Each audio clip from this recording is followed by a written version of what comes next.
నమస్కారం, నా పేరు విజయ. నిజాలు నిర్భయంగా తెలియజేస్తూ వాస్తవాలతో మీ ముందుకు రాక్ఫోర్ట్ న్యూస్. ముందుగా వార్తలోని ముఖ్యాంశాలు.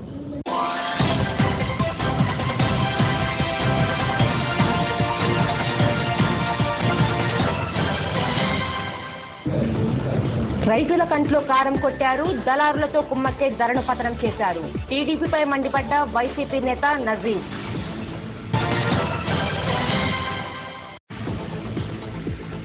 కార్మికులకు అండగా ఉన్నాం, చంద్రన్న బీమా ద్వారా కుటుంబాలకు సాయం. పశ్చిమ ఎమ్మెల్యే మోదుగుల.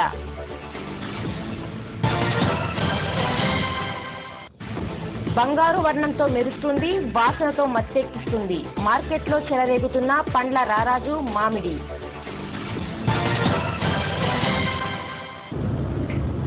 చంద్రబాబు ప్రభుత్వం కార్మికుల ప్రభుత్వమని పశ్చిమ ఎమ్మెల్యే మోదుగుల వేణుగోపాల్ రెడ్డి అన్నారు.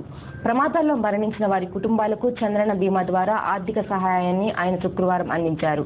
ఈ సందర్భంగా ఆయన మాట్లాడుతూ, దేశంలో ఏ ప్రభుత్వం ఇవ్వని విధంగా చంద్రబాబు ప్రభుత్వం కార్మికులకు బీమా ఇస్తుందన్నారు.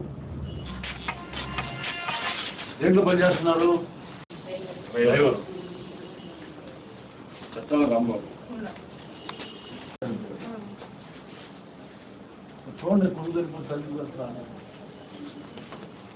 అది కరెక్ట్గా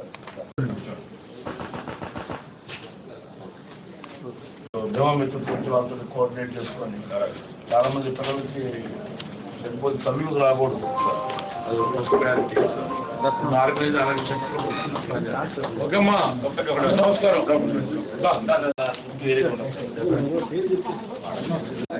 అర్జున్ ఏ ఊరండి మీది?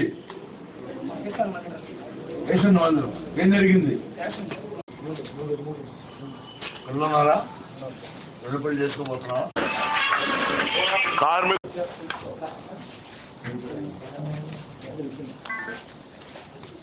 నమస్కారం.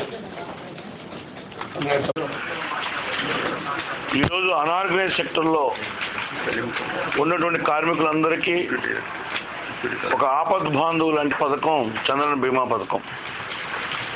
చంద్రన బీమా పథకంలో ఒక 6 నుంచి 7 రకాల బెనిఫిట్స్ ఉన్నాయి. అందులో ఈరోజు ముఖ్యంగా నా చేతులతోటి సహజ మరణానికి, ప్రమాదవశాత్తు మరణానికి ఈరోజు వారి యొక్క ఎవరైతే డిపోనెంట్స్ ఆధారపడి జీవితాన్ని కొనసాగిస్తున్నారో వారందరికీ కూడా ఒక వెసులుబాటు కల్పించే కార్యక్రమాన్ని ఈరోజు పీడి మెప్మా గారి ఆధ్వర్యంలో, అట్లాగే భీమా మిత్ర మరి సలీం బాషా గారు, అట్లాగే మా మాధవరావు గారు, మా సోదరి భీమా మిత్ర గారితో ఈరోజు దాదాపు 15 మందికి గుంటూరు పశ్చిమ నియోజకవర్గం, గుంటూరు మున్సిపల్ కార్పొరేషన్ పరిధిలో వారికి బీమా పథకం ఇచ్చినప్పుడు నిజంగా ప్రజాప్రతినిధిగానే గర్వపడుతున్నాను, ఆనందపడుతున్నాను. అయితే దీంట్లో కొన్ని చిన్న తప్పుల్ని అధిగమించడానికి ఒక కమిటీని నియమించుకొని ఒక స్పష్టమైన వైఖరితోటి రాబోయే రోజుల్లో ఏ కార్మికుడికి అన్యాయం జరగకుండా, కార్మికులకు కనీసం ఈరోజు చిన్న పిల్లలు 23 ఏళ్ళు 30 ఏళ్ళ పిల్లలకు కూడా ఈరోజు భర్త చనిపోవటం, రాబోయే రోజుల్లో ఆ పిల్లలను పోషించాల్సిన బాధ్యత, కుటుంబాన్ని నడిపించాల్సిన బాధ్యత ఆడపడుతున్న పట్టడం అనేది బాధాకరంగా బట్టి డెఫినెట్గా ఆ చదువును కూడా భరాయించే శక్తి, దాంతోపాటు ఈ యొక్క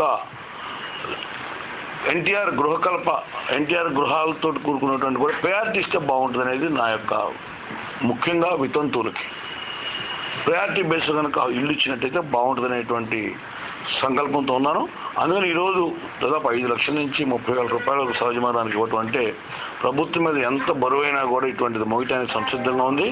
అందుకని చంద్రబాబు నాయుడు గారు అమెరికా నుంచి రాగానే ఈ యొక్క చంద్రన బీమా పథకంలో ఉన్నటువంటి చిన్న లోటుపాటును సరి చేసుకొని పేదవాడికి అందాల్సినటువంటి ఈ బీమా పథకాన్ని ఇంకా విస్తరింపజేసి ప్రతి పేదవాడికి ఒక ధీమా, ఈ బీమా అని చెప్పేటువంటి ఒక కాన్సెప్ట్ ముందు తీసుకెళ్తామని చెప్పి తెలియజేసుకుంటూ సెలవు తీసుకుంటాం. మెప్మా పీడి సలీం ఖాన్ మాట్లాడుతూ ఉన్నాను.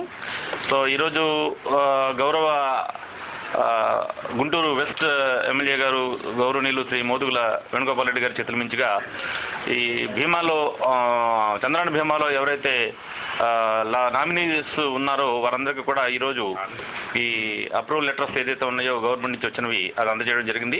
సుమారుగా 8 లక్షల రూపాయలు మేము ఇక్కడ సార్ చేతుల నుంచి డిస్ట్రిబ్యూషన్ చేయడం జరిగింది. సో సార్ చెప్పినట్టుగా ముఖ్యంగా ఈ చిన్న వయసులో చనిపోయిన వితంతువులు ఎవరైతే ఉన్నారో వితంతువులు భర్తల యొక్క భార్యలు ఎవరైతే ఉన్నారో వారందరూ వితంతువులు ఎవరైతే ఉన్నారో వారు చాలా చిన్న వయసులో ఉన్నారు. 25 నుంచి 30 సంవత్సరాల వయసులో ఉన్నవారు చాలా మంది ఉన్నారు. సో వారందరికీ కూడా గౌరవ శాసనసభ్యులు చెప్పినట్లుగా హౌసింగ్ స్కీమ్లో డెఫినెట్గా వారికి ప్రయారిటీ ఇచ్చే రకంగా ముందు వారిని లిస్ట్ అవుట్ చేసి ఈ హౌసింగ్ స్కీమ్లో వారికి వెసులుబాటు ఏర్పాటు చేయాలని గౌరవ శాసనసభ్యులు సూచించడం జరిగింది. సో దాని ప్రకారం మేము చర్యలు తీసుకుంటామని తెలియజేస్తా ఉన్నాను. అదే రకంగా పిల్లలకు సంబంధించిన వితంతువులకు సంబంధించిన పిల్లలు ఎవరైతే చదువుకుంటా ఉన్నారో ఆ చదువులకు సంబంధించిన కార్యక్రమం కూడా దృష్టి పెట్టాలని గౌరవ శాసనసభ్యులు ఆదేశించడం జరిగింది. సో వారి యొక్క కోరిక మేరకు తప్పనిసరిగా ఆ పిల్లల భవిష్యత్తు గురించి కూడా జిల్లా కలెక్టర్ గారి దృష్టికి తీసుకువెళ్ళి వారికి చదువు విషయంలో ఎటువంటి ఇబ్బందులు లేకుండా చేయడం జరుగుతుంది. సో కొన్ని ముఖ్యమైన సూచనలు శాసనసభ్యులు చేసి ఉన్నారు. సో వాటన్నిటిని కూడా మనం నోట్ చేసుకుని ఒక కమిటీ ఫామ్ చేసుకుని ముఖ్యంగా ఎవరైతే గుంటూరులో ఈ రకంగా యాక్సిడెంటల్ డెత్స్లో లేకపోతే దీనివల్ల చనిపోయిన న్యాచురల్ డెత్స్లో చనిపోయిన కుటుంబాల యొక్క బాగోగుల గురించి తప్పనిసరిగా దృష్టి సారించగలమని ఇందు మూలంగా తెలియజేస్తా ఉన్నానండి. రైతుల కంట కన్నీళ్లు పెట్టించిన ప్రభుత్వం ఎన్నాళ్ళో అధికారంలో ఉండదని వైసీపీ నాయకులు నసీర్ అహ్మద్ రసూల్ అన్నారు. శుక్రవారం నసీర్ అహ్మద్ ఆఫీస్లో ఆయన మీడియాతో మాట్లాడారు. పండించిన పంటతో రైతులు యార్డుకు వస్తే మిర్చి కొనుగోలు చేయకపోగా రైతులతో దళారులు మందు తాగి చావండి అంటూ పోలీసులతో కొట్టించడం దారుణమని మండిపడ్డారు. ఇలాంటి ప్రభుత్వానికి త్వరలోనే ఓటుతో ప్రజలు బుద్ధి చెబుతారని హెచ్చరించారు.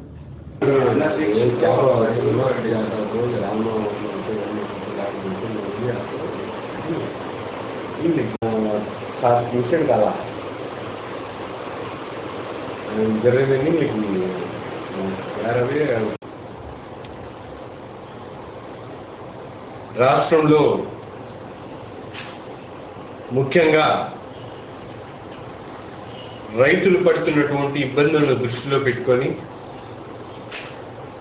మరి ముఖ్యంగా మిర్చికి సంబంధించినటువంటి రైతులు, పసుపుకు సంబంధించినటువంటి రైతులు గుంటూరు నగరం, ముఖ్యంగా గుంటూరు మిర్చి యార్డ్ రాష్ట్రంలోని కాదు దేశంలో అతిపెద్ద మిర్చి యార్డ్ అయినందుకు వైఎస్ఆర్ కాంగ్రెస్ పార్టీ రాష్ట్ర అధ్యక్షులు జగన్మోహన్ రెడ్డి గారు రైతుల కష్టాలను, రైతుల నష్టాలను ప్రభుత్వానికి వివరించడానికి, ప్రభుత్వ కళ్ళను తెరిపించడానికి గత 2 రోజుల క్రితం రైతు దీక్ష పేరుతో గుంటూరు నగరంలో పెద్ద ఎత్తున 2 రోజుల పాటు నిరాహార దీక్ష కార్యక్రమాన్ని తీసుకోవడం జరిగింది.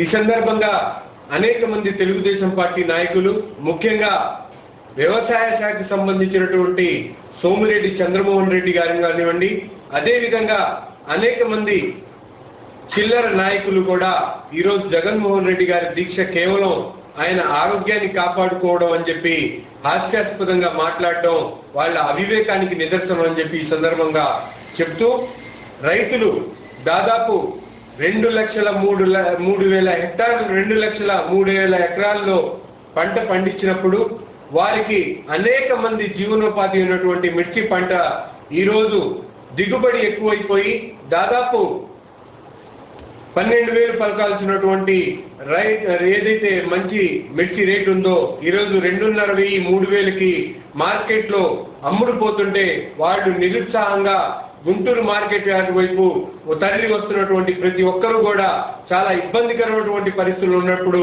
వాటిని గమనించకుండా కేవలం ఏదో తూతు మంత్రంగా 1,500 రూపాయలు వాళ్ళకి గిట్టుబాటు ధర కల్పిస్తామని చెప్పి ప్రభుత్వం ఒక ప్రకటన చేయడం, దాని మీద కూడా ప్రభుత్వం కేవలం వ్యవసాయదారులకు ఎవరైతే రైతులు ఉన్నారో వారికి లబ్ధి చేకూర్చకుండా వ్యాపారానికి లబ్ధి చేకూర్చే విధంగా నిర్ణయాన్ని తీసుకోవడం చాలా హాస్యాస్పదంగా ఉంది. ఈరోజు రైతు దీక్ష చేయడం వల్లే కేంద్రంలో ఉన్నటువంటి నరేంద్ర గారి ప్రభుత్వం ఈ నిర్ణయాన్ని ప్రకటించి 5,000 మేము ఒక గిట్టుబాటు ధరగా రైతులకి ఇప్పిస్తామని చెప్పడం చాలా బాధాకరం. ఎందుకంటే 10,000 అమ్మినటువంటి మిర్చిను కేవలం 5,000 అని చెప్పి వాళ్ళు నిర్ణయించడం ఎంత మాత్రం సమంజసం కాదు. రాబోయే రోజుల్లో రైతు కన్నీరు పెట్టుకుంటే ఎటువంటి ప్రభుత్వాలైనా కొట్టుకుపోతాయని చెప్పి చెప్పడంలో నిస్సందేహంగా ఈ రాష్ట్రంలో ఉన్నటువంటి తెలుగుదేశం ప్రభుత్వం, అలాగే కేంద్రంలో ఉన్నటువంటి నరేంద్ర మోడీ ప్రభుత్వం కూడా ఈ రాష్ట్ర రైతుల కన్నీరులో తప్పకుండా కొట్టుకుపోతాయని చెప్పి ఈ సందర్భంగా తెలియజేస్తున్నాను.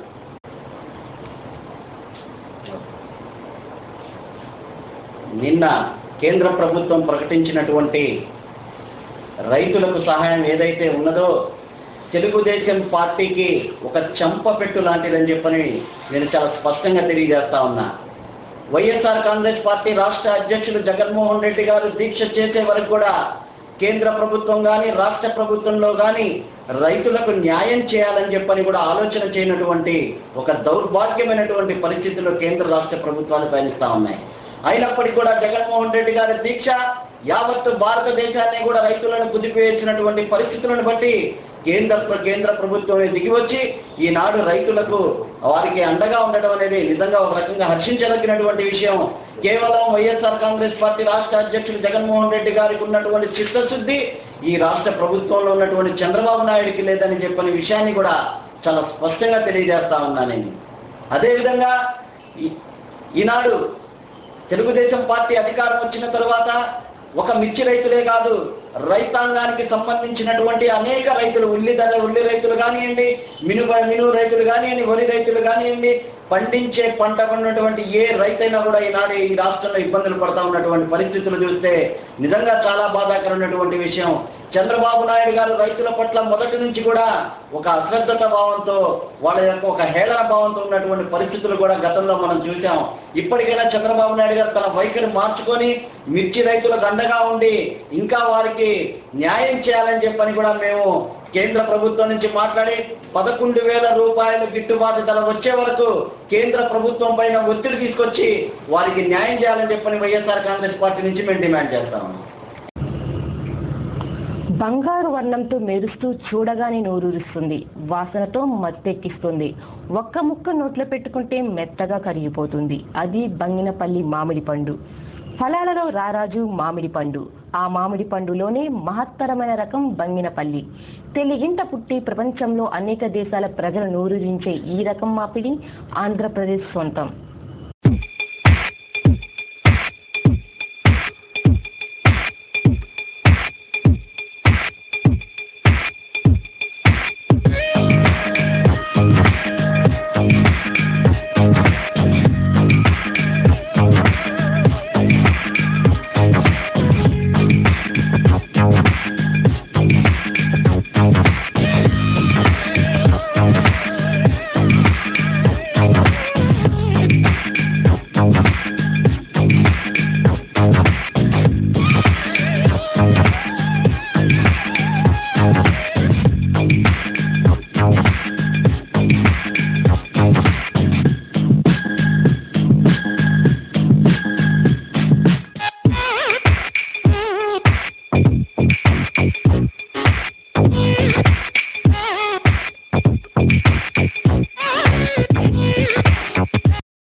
రోడ్డు ప్రమాదాలలో ఎక్కువ శాతం ద్విచక్ర వాహనదారులు హెల్మెట్ లేకనే మరణిస్తున్నారని వెస్ట్ ట్రాఫిక్ సిఐ వేమారెడ్డి అన్నారు. శుక్రవారం కలెక్టర్ కార్యాలయం రోడ్లో హెల్మెట్ లేకుండా వాహనాలు నడిపే వారికి కౌన్సిలింగ్ ఇచ్చి రుసుము విధించారు. విధిగా హెల్మెట్ వాడడం ప్రతి వాహనదారుడి బాధ్యత అని తెలిపారు. ప్రమాదాలలో తలకు దెబ్బ తగడం వల్ల ఎక్కువ యువత మృత్యువాత పడుతున్నారని పేర్కొన్నారు.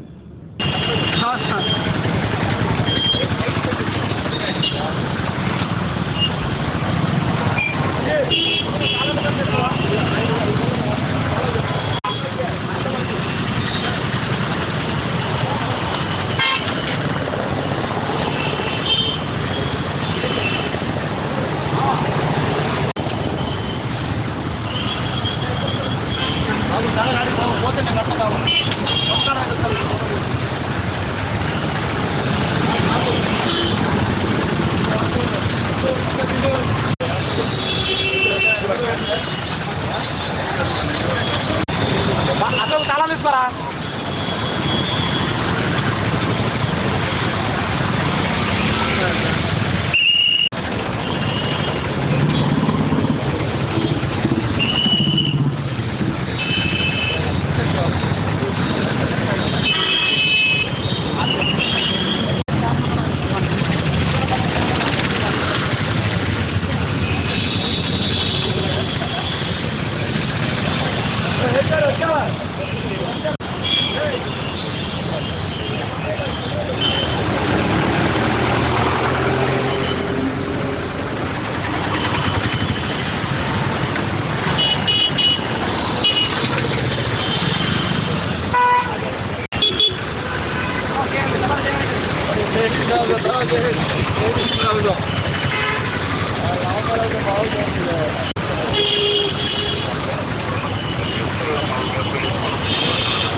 బయట పెట్టు తర్వాత ఫోన్ మాట్లాడుతుందా ఇండియన్ అమ్మా ప్లీజ్ కదా return ready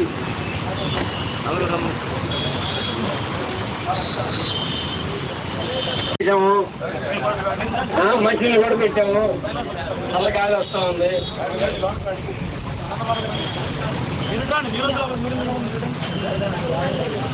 Guntur urban traffic police వారి విజ్ఞప్తి అండి, గుంటూరు పట్టణంలో మోటార్ సైకిల్ తోలే వాళ్ళందరికీ విజ్ఞప్తి ఏంటంటే అది కంపల్సరీగా మీరు హెల్మెట్ ధరించాలి.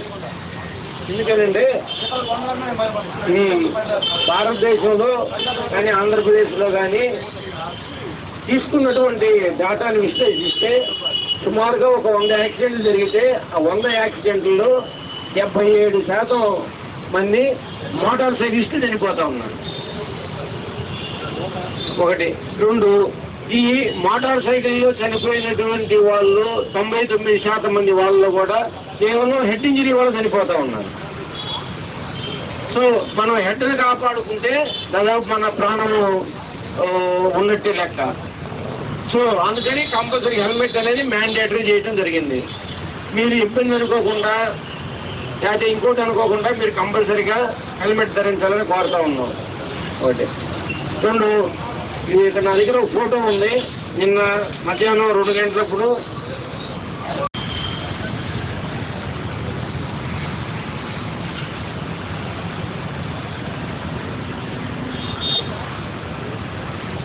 బస్సు గట్టిగా తగిలి కాదు, అట్ ది సేమ్ టైం పడి కాదు, కేవలం హెల్మెట్ లేనందువల్ల వాళ్ళందరూ ఫోన్ పాస్ చేయి అందరికీ కనిపిస్తాను.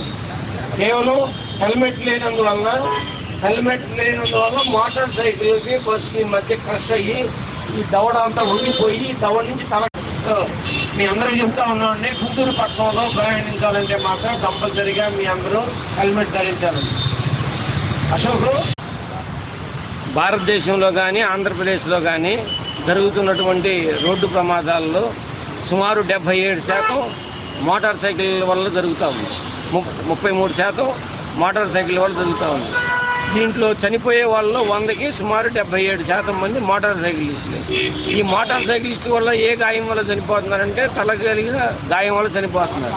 అందుకని గుంటూరు పట్టణంలో ఉన్నటువంటి మోటార్ సైకిల్ అందరికీ గుంటూరు అర్బన్ ట్రాఫిక్ పోలీస్ వారి నుంచి విజ్ఞప్తి అండి, మీరు కంపల్సరీగా మ్యాండేటరీగా హెల్మెట్ ధరించాలి. హెల్మెట్ ధరించకపోతే ఎంబీ యాక్ట్ ప్రకారము నేరం అవుతుంది కనుక కంపల్సరీగా చట్ట ప్రకారం మీ మీద చర్య తీసుకుంటాం.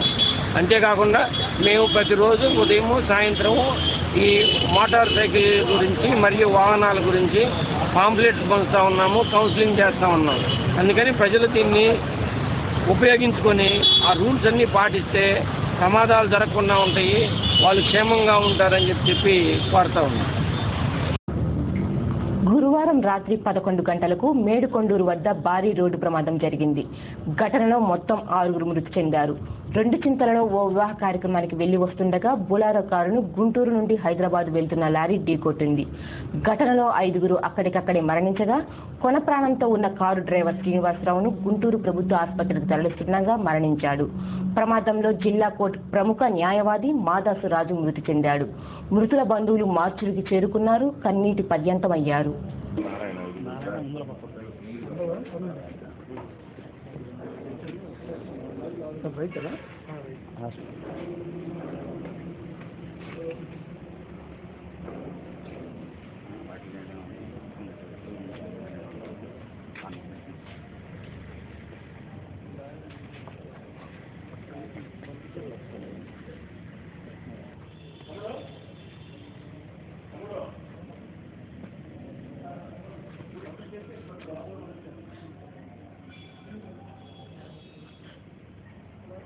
హెచ్చరి తీసుకురండి రండి ఆ బాడీ తాలూకు రండి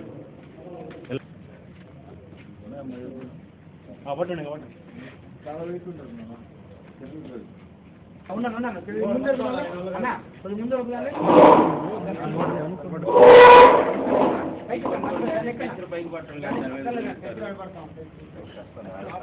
స్టిక్కర్ పొరుగు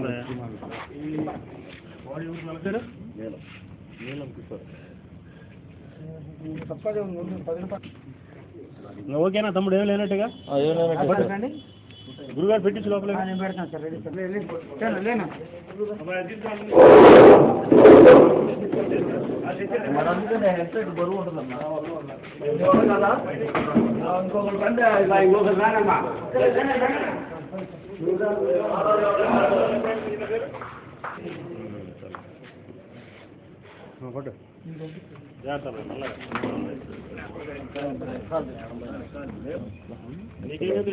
నేను వాళ్ళ అబ్బాయి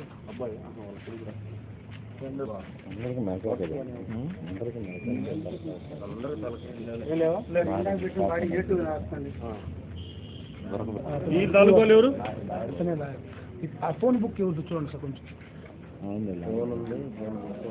అందరికి ఎట్లేదు లాయర్ తాలూకాలు ఎవరు వాళ్ళు వస్తున్నా అన్నారు ఇద్దరు వచ్చారు అతను ఫోన్ బుక్ కొంచెం చూడండి కొంచెం ఫోన్ బుక్ ఆ కర్చీఫ్లో కట్టేసేయని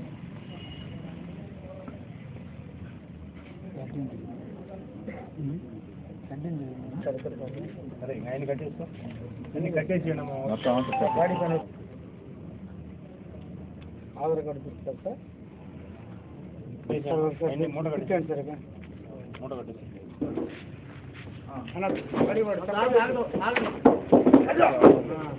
ఈ జోలు ఏమన్నా చూడండి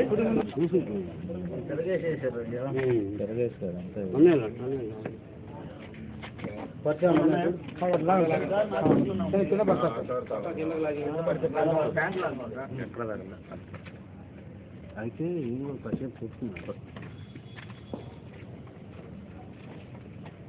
అందరికీ కట్టించలేదు సార్ రాండి బడి పైన వస్తువులోని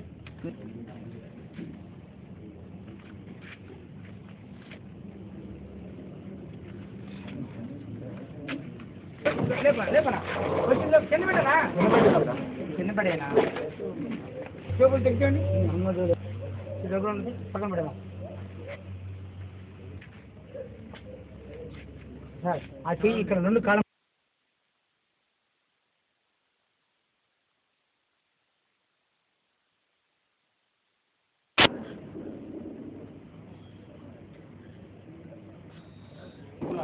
ఇంకా ఇద్దరు రండి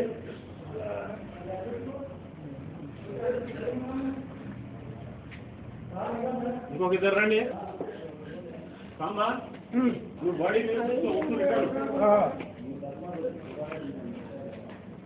ఏమైనా ఉందా చూడమ్మా మేడం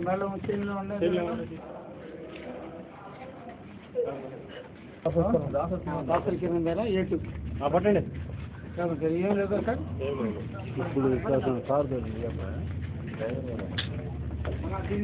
వాళ్ళు ఎంతవరకు వచ్చారు కొంచెం కనుక్కోండి సార్ సార్ లాయర్ తాలూకా వాళ్ళంటే ఫోన్ ఉంది ఉంగరాలు లాయర్ కూడా రాసుకోండి సార్ ఇదిగోండి సార్ బాగుంటుంది నాది కూడా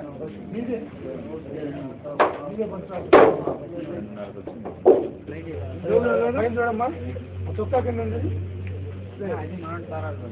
అన్నా చైన్ కానీ వస్తువులు కానీ సార్ చైన్కి ఏం దెబ్బ తగ్గదు సార్ ఈ గొలుస్తున్నప్పుడు చైన్ కూడా ఉంటుంది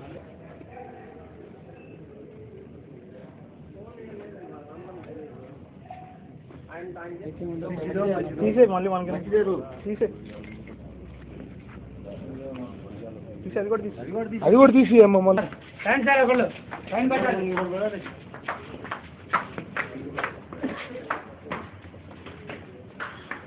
అన్నా కాలం మధ్యలో మీరు అవన్నీ కూడా అర్థం లేని ఆరోపణలు మాత్రమే. ప్రజలు ఎప్పుడు కూడా, ఎందుకంటే ఇన్నిసార్లు కూడా నిరంతరం ప్రజలతో ఉన్నాం కాబట్టి ఇవి కేవలం రాజకీయపరమైన దాంతో చేసే ఆరోపణలు తప్ప ఇంకోటి కాదు. ప్రజలకు దగ్గరగా ఉంటాం, ప్రజలకు అందుబాటులో ఉంటే వాళ్ళకి కావాల్సిన పనులన్నీ కూడా చేపట్టడం జరుగుతుంది. ముప్పూరి సీను వాళ్ళ ఫ్రెండ్స్ 2 చింతల పెళ్లి నుంచి వస్తుండగా లారీ యాక్సిడెంట్లో 6 వాళ్ళ స్నేహితులు దుర్మరణం పాలయ్యారు. మేడికొండూరు దగ్గర లారీ యాక్సిడెంట్లో 6 చనిపోయారు. ఫోన్ ద్వారా తెలుసు, డ్రైవర్ ఫోన్ ద్వారా అందరికీ తెలియపరిచాడు. దానివల్ల మేము అందరూ ఇక్కడ కావాలి. ఎవరు అంటే అంతగా నాకు తెలిసింది అందరూ అంటారు వస్తున్నారు యాక్సిడెంట్ జరిగింది. వాళ్ళు 2 చింతల నుంచి మామూలుగా మ్యారేజ్ పోయి వస్తున్నారు. వస్తూ ఇక్కడ ఎవరైనా మన మేడికొండూరు దగ్గర మసీదు దగ్గరకు వచ్చేసరికి బొలరో వాహనాలు లారీకి కొట్టేశారు. మనోళ్ళే తప్పు, మనోళ్ళే అంటున్నారు. అది జరిగింది. ఆ స్పాట్లో 5 పోయారు. ఒక అతనేమో ఇక్కడికి వచ్చినాక చనిపోయారు. అది జరిగింది. వీళ్ళు గురజాల 2 చింతల మ్యారేజ్కి వెళ్ళి వస్తున్నారు. మేడికొండూరు దగ్గర లారీకి ఎదురుగా 2 తగిలి 6 చనిపోయారు. ఒక అతను సుబ్బారెడ్డి అని నందవరం, కర్నూలు డిస్టిక్, కిరణ్, రాజు అడ్వకేటు, రాఘవ, శ్రీనివాసరావు అనే వాళ్ళు గుంటూరు వాళ్ళు, పూసా వెంకటనారాయణ అనే అతను పొన్నికల్లు. వీళ్ళు 6 స్పాట్లోనే చనిపోవడం జరిగింది. ఫోన్ నుంచి తెలిసిన వాళ్ళకి అందులో డైల్ నెంబర్లు ఉంటాయి కదా, దాని ద్వారా చేశారు. పూసా నారాయణ ఫోన్ నుంచి మాకు చేశారు. ఎవరు చేశారు, కానిస్టేబుల్స్ ఎవరు చేశారో తెలీదు, స్పాట్లో చేశారు. ఒక అతను కొనూపురితో ఉంటే చనిపోయాడు, సుబ్బారెడ్డి అనే అతను. బులెటిన్లో షార్ట్ బ్రేక్.